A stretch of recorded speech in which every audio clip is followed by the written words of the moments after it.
خدا کی نعمتوں میں غور و فکر کرنا بہترین عبادت ہے۔ جو آدمی نرم مزاج ہوتا ہے اس سے لوگ ضرور محبت کرتے ہیں، اور جس شخص کے اخلاق اچھے ہوں اس کی زندگی نہایت ہی مزے اور آرام سے گزرتی ہے۔ اپنے دوست کی غلطی معاف کر دے، اس سے تیرے دشمن بھی تجھے اچھا سمجھیں گے۔ ایمان اس کا نام ہے کہ انسان مصیبت میں صابر اور نعمت میں شکر گزار ہو۔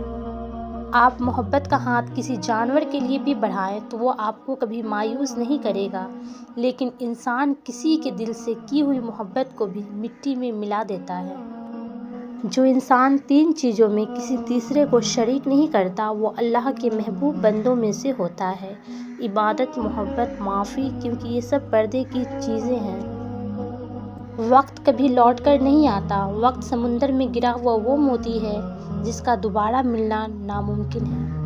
وہ شخص جو تنہائی میں اللہ تعالیٰ کا ذکر کرتے ہوئے اللہ کے خوف سے رو پڑتا ہے، اللہ تعالیٰ اسے قیامت کے دن اپنے عرش کا سایہ عطا کرے گا۔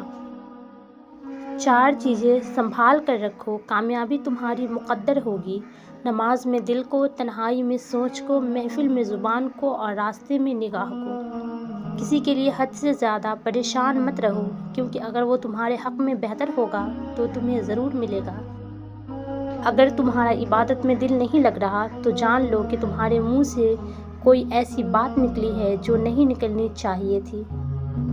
اللہ کا ذکر کرتے رہا کرو، چاہے گھر میں ہو یا راستے میں، کیونکہ جس چیز کے سامنے تم اللہ کا ذکر کرو گے، چاہے وہ پتھر، پھول، درخت یا کچھ بھی ہو، قیامت کے دن تمہاری گواہی دے گا۔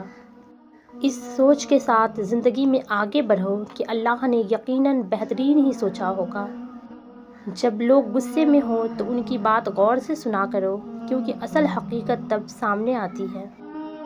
دنیا کی سب سے بہترین، خوبصورت اور حسین نعمتوں میں سے ایک نعمت نماز ہے۔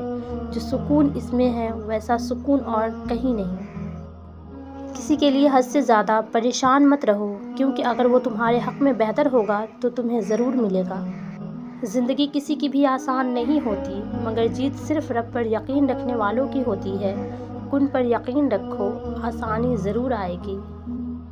دنیا والے زیادتی کریں تو مسکراتے ہوئے معاف کر دیا کرو۔ یوسف کے بھائیوں نے کنویں میں پھینک دیا تھا، اللہ نے انہیں بادشاہ بنا دیا۔ بے شک ہر مشکل کے بعد آسانی ہے۔